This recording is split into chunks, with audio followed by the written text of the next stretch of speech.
Hello and welcome to There's No Business Like, a podcast where friends and industry colleagues explore topics and interview leaders in our industry of professional theatrical touring. Welcome back to There's No Business Like. Josh Benson here, and I'm here with my friends Brian Zelmer from the Bardavon in Poughkeepsie, New York. Danielle. Hey, it's Danielle Van Hook from the Alden in McLean, Virginia. And Katie. Hi, everyone. Katie Traska-Miller with Michigan Maven Creative Associates in Midland, Michigan. I want to talk about something that I'm sure all of us rolled our eyes at as soon as we heard it. Whenever Timothee Chalamet, his comments on nobody cares about ballet and opera, and what that really means as a whole, as a perception for the performing arts. And is that a transferred perception that actually applies to the performing arts? Or are we looking at just things that are considered to be publicly by, douchebags like him, considered to be dead arts?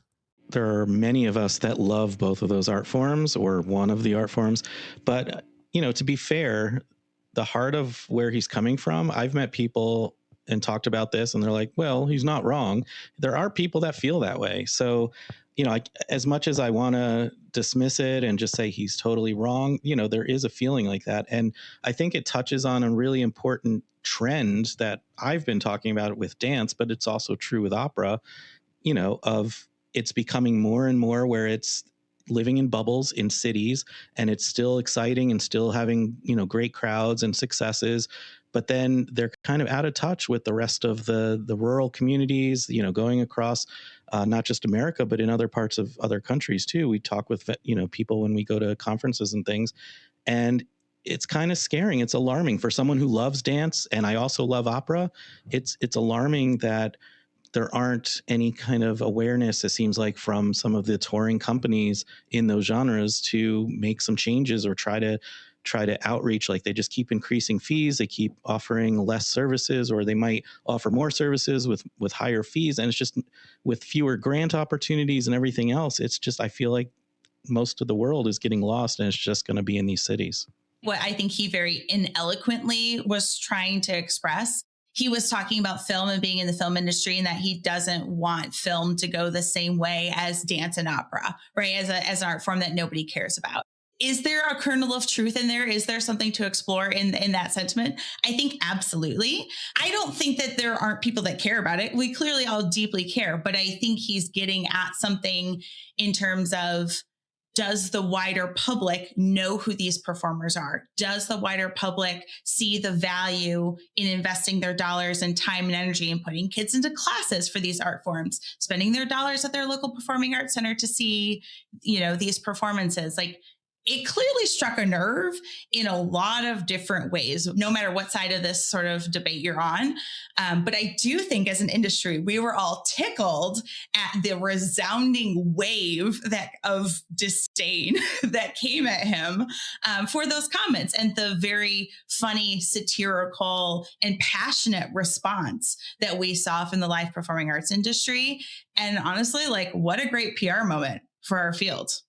I mean, that was what I was most excited about, was like, wow, we're actually talking about this. We're having a nationwide conversation about the value of these art forms right now. I agree with you, Katie. He actually did more help to this sector than harm by making it a conversation. And I love how people reacted to it. There are absolutely 100% people that do not care about those art forms at all. Not even a little. I mean, the question is it a majority of people that don't care about those art forms? I have no idea. I could only speculate. And I think any of us can only speculate without any hard data to lean on. My gut is no, I don't think it's the majority of people, but can I prove that with any empirical data? I honestly think it probably is. The majority of the populace doesn't actually care about opera or ballet. It's very possible. I could see it either way, but without numbers to go to, it's just speculation. Within our venues, we don't even hit the majority of our communities as far as attendance. Yeah, I mean, I think we have data that backs up, I don't have it in front of me right now, but I've seen this data over the course of my entire career about, if you're going to look at what do people buy tickets to, those are the two categories that are last. news articles of which companies are going out of business in towns. Like, it's a lot of them. But like those ones are usually the ones like that are getting thrown around and talked about. But like, I can't begin to understand why we even really want to talk about this. Not us. Not like, I think we should talk about this because it's a thing people are. I'm not like being meta about it, but like, it grinds my gears that it's him, and it grinds my gears that anyone gives a shit because he's promoting a movie and he's promoting himself to win an award that he thinks he deserves. With, I was about to say something mean, and like, this is all in the benefit of economics and a very for-profit art form. And he has a history of promoting films and saying ridiculous things with like a tone of, yeah, I'm right. And that's his at least public facing character. I don't know how much of a character it is, but like, it wasn't that long ago that he, as a person who's not a father, was talking about how deciding not to have children is selfish. And like, I don't care about his opinion on children. I also don't care about his opinion on art. Clearly that's not how the majority of this country like feels and thinks about cultural things. But like, this man is promoting a movie to make himself money. I don't care what he says about anything. I will say one of my favorite like series of articles that I read was on how they felt it was a neck and neck run for Best Actor until this interview. No, they did all the voting prior to this happening. Yeah. They did not. This came out during the voting push. That's why he was still doing press. And there were articles that talked about how it hurt his chances to win Best Oscar because it offended people that were voting. I'm giving you eyes, but I also love that this led to Misty Copeland performing. Mm-hmm. Right?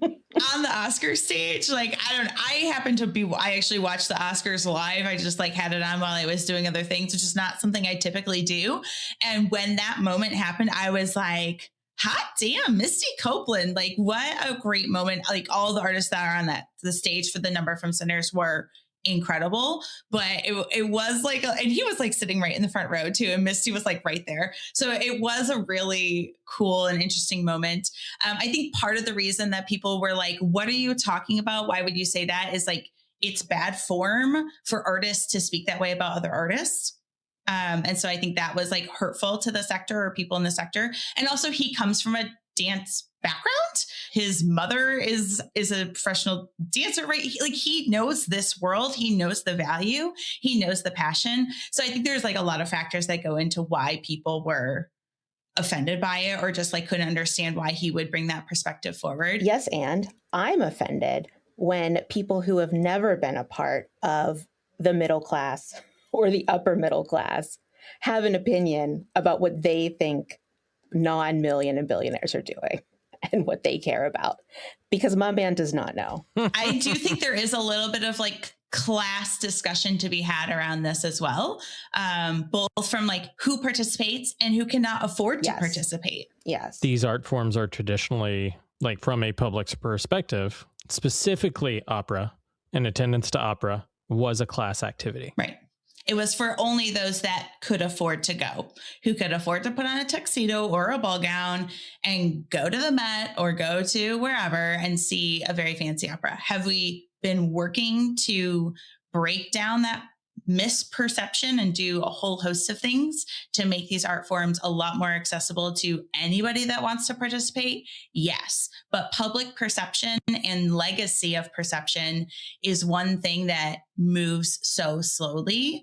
And, you know, like this could be a tide turner, right? This moment, we could continue to have these conversations and really dig into what does this mean for our industry? What does it mean for public perception? So I think that's what I'm most interested to see as we move forward from this. Like, how do we use this conversation to our advantage to help people understand what it is that we do and who this art is for, which is literally everybody, or can be for everybody, and keep the momentum going that we've seen the last 3 weeks about people being excited to discuss and experience and raise up, art forms that are quote unquote dead. Here would be my biggest concern as far as using this is timing.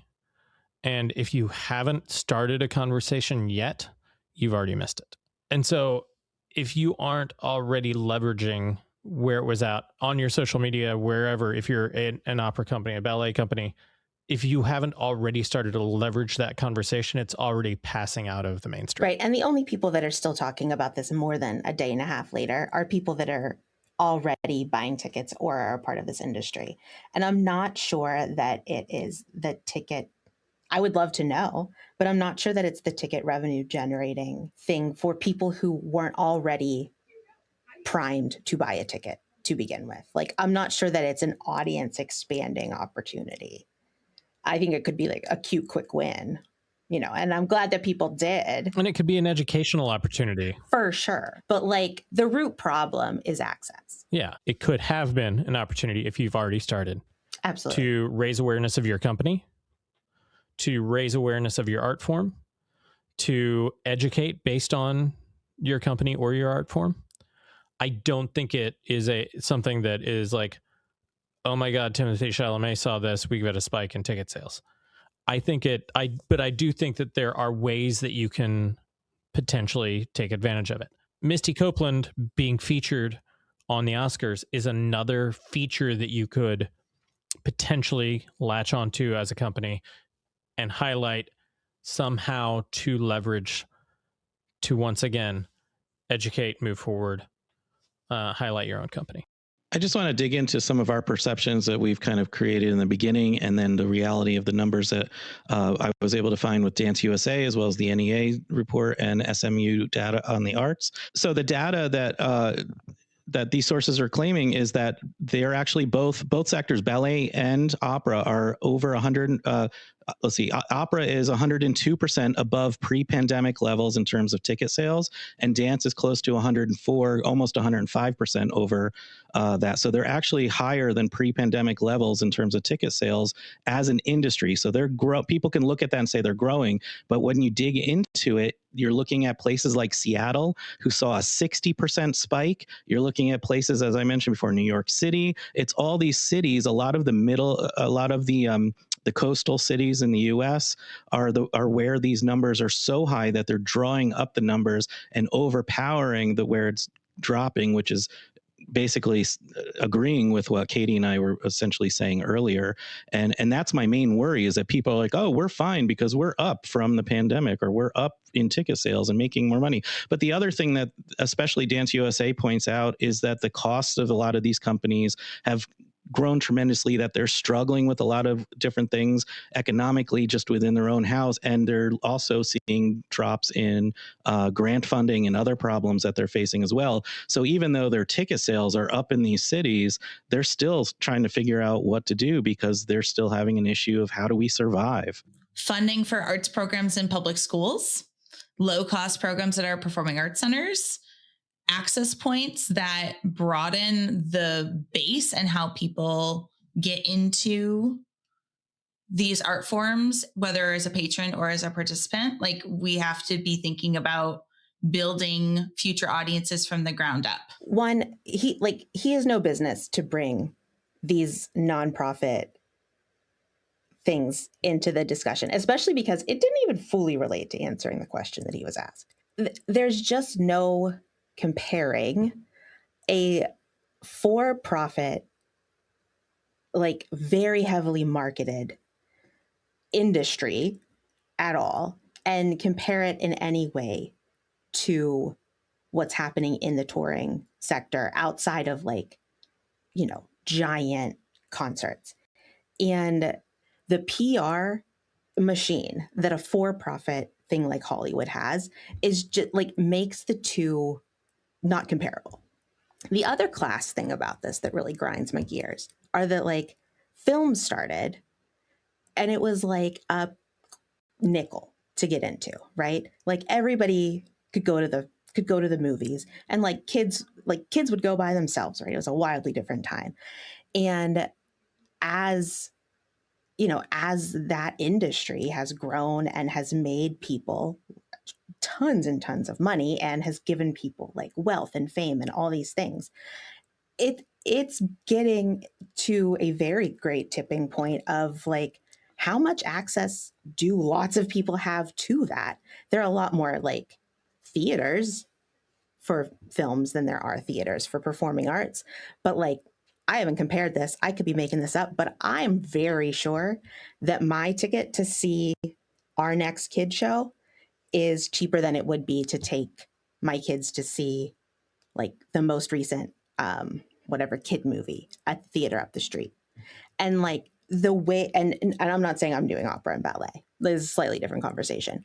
But like the way in which these things can shift and change over time, I think is very interesting.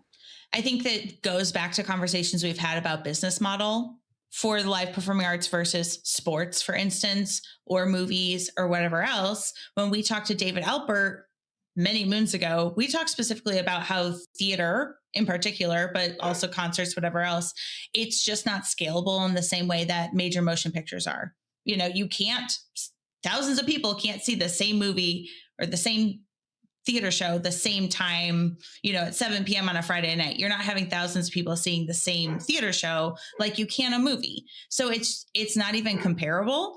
But I think at the heart of his concern and why he made this little quip is that we are seeing a decline in movie attendance, right? We are seeing a decline in art forms and participation in art forms across the country, except for streaming television. So once again, like movies are competing with the couch, theater, dance, opera, everything else is competing with the couch still, competing with our smartphones. So as flippant as he was, I wonder if there isn't also a little bit of actual fear in the comment that he made about the industry that he is in as well, potentially going by the wayside because other technology in other spaces is gonna decimate movies as well. I don't think you're wrong. I think that the model is changing for movies as far as live attendance in the theater.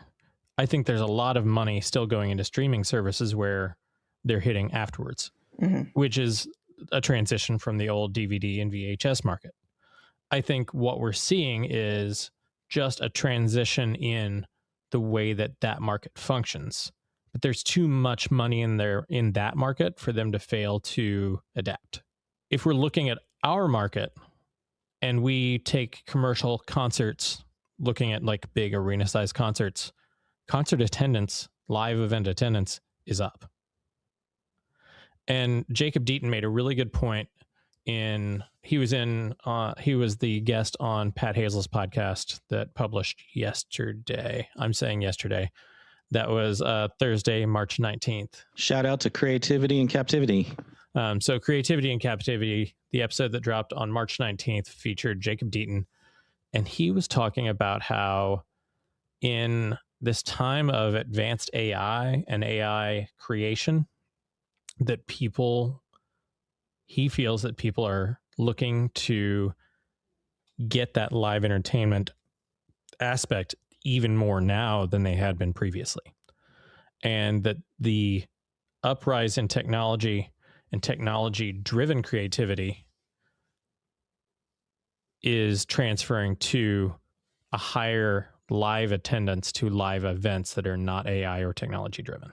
I think that's totally right, because whenever something is driven by fear, we tend to, as human beings, lean on a dichotomous view of the world because we're like, oh, we've got to go left or right. One means death, one means survival. But that's just like our primitive brain kind of driving us that way. And the reality is every time we've had these major like crisis moments in the arts or any other sector where technology's changed so much and people feared about what's going to happen and how it's going to upheave everything, we've just adapted and found a way. And I think I don't think this is a this or that. I think it's a yes and. I think there's room for both. And, I could see a world where people are listening to music created by AI and following and digging that in their private lives, which they already are, or not, but also going to live events because they want that live experience and that human interaction. So I see a world where both are going to happen. So I think my biggest takeaway from this, to Josh's point earlier about the moment and capturing the moment and capitalizing on it, we need to be investing in smart marketing folks that can message and capitalize on moments like this, and then talk about what you and Brian were just talking about and message the live event experience, make it captivating, make it exciting, and sell the hell out of it so we can recapture that market and really give people what they're seeking, which is community and connection. And I also think that there's something viable about bringing something modern and something different into opera and into ballet that creates a greater public appeal. And they definitely are. They are. Yeah. Like, that's what's affecting those numbers in Seattle. That's what that article was about. Right. They're up so much because of what they're doing. Yeah. Using tech. Like hip play ballerinas sold out clean in my 1,100 seat hall. Like that type of a thing where they're actually advancing the art form in a modern way is the way that the industry actually adapts. I think that's all the conversation we have time for right now. We would love to have a little bit more discourse from you and you let us know what you think about this topic on our socials. And so engage with us there. Let us know your thoughts. Let us know how big of a douchebag you think Timothee Chalamet is. And we will see you again here next time on There's No Business Like. All right, everyone. Thanks for listening to There's No Business Like. Our producers and hosts are Brian Zelmer, Josh Benson, Kevin Maynard, Katie Miller, and me, Danielle Van Hook. Views expressed in this podcast are ours alone and are not reflective of the organizations we are a part of. Keep up with us at nobusinesslike.com. There you'll find links to all of our episodes and socials. If you like this podcast, give us a like, a follow, a review, or our favorite, a 5-star rating. Oh wait, what was that site? I got it, don't worry. It is nobusinesslike.com. Do I sound out bus-I-ness every time I type it? Yep, sure do. Stay in touch, my friends. Or, as I like to think of it, Chalamet. Thanks to Adam Sandler. That was a terrible impression, and you're welcome. I just have a quick question for you guys now that we're done recording that. Do you think there's a world where for males in our industry where they should be just either fully clean shaven or fully bearded? Do mustaches really have a future in our industry is what I'm asking. No. I hate a mustache. Sorry, Kevin, but I hate a mustache. Look, I'm not going to take that, Kevin. Other than I love Tom Kevin's Selleck. mustache. Other than Tom Selleck, I'll take a Tom Selleck with his mustache. I'm just teasing Kevin because he's not with us. I love your mustache, Kevin. But Kevin should be here. But you ever see it not curled? That thing is long. Yeah. And it's a lot. Especially in the rain, I've seen that. Yeah. Or like when one side's up and one side's down. That's my favorite. I know. But it's long.